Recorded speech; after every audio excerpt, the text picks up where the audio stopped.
total team effort. He mentioned the turnovers. They didn't have a turnover in the fourth quarter on the road against the Celtic defense. Final score 118-112. Coming up next, second game of our doubleheader, Sixers and Clippers.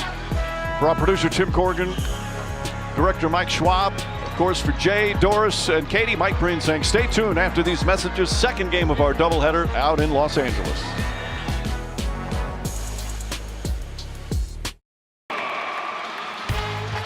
The Los Angeles Clippers play only their sixth game at their brand new home, the lavish and spectacular Intuit Dome in Inglewood, as they welcome the Philadelphia 76ers.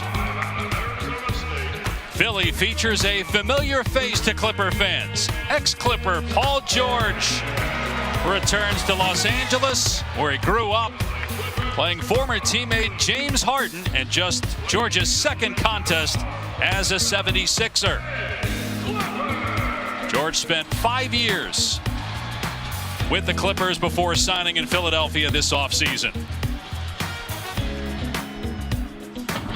Welcome to NBA Wednesday, presented by State Farm. Great opening game between Golden State and Boston, with the Warriors prevailing. Should be an excellent game, too, here at Intuit Dome in Inglewood. Dave Pasch, Bob Myers, George Sedano. Handful of years that Paul George spent here, and his role in Philly very similar to what his role was here, and that's to be a big-time scorer, especially without Joel Embiid right now due to injury. Yeah, look, Dave, they brought him to be helpful, to contend for a championship. He's one of the best complementary players in the history of the NBA. He fits anywhere, fits on any roster. When he came to this Clipper team, they had aspirations for championships with him and Kawhi Leonard. They didn't get there, but now the Sixers have signed Paul George, and they have the same type of aspirations.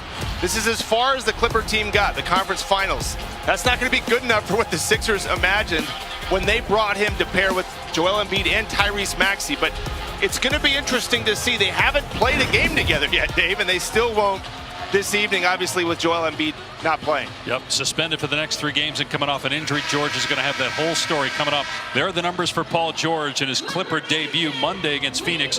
He missed the first handful of games this season due to a knee injury. Starting lineups brought to you by T-Mobile. Joining George in the starting 5 for Philly, Tyrese Maxey, an all-star last year, leads the NBA in shot attempts so far. A lot has been on his shoulders with George out and Embiid out. Caleb Martin, Andre Drummond starting at center till Embiid's back. No Kawhi Leonard yet for the Clippers, still out with that knee injury. Norman Powell off to a great start. So James Harden doesn't have to carry the entire offensive load as a scorer. Powell's averaging 25 points per game. And in case you're wondering about slow starts, do they matter? Look at that. Only one team has made the NBA Finals after a 1-5 start, and Philly's 1-5. That was the Sonics back in 1978. Well, I used to see those. Now they have these percentage chances of winning. If I'm the Sixers, I see that and I just dismiss it, Dave.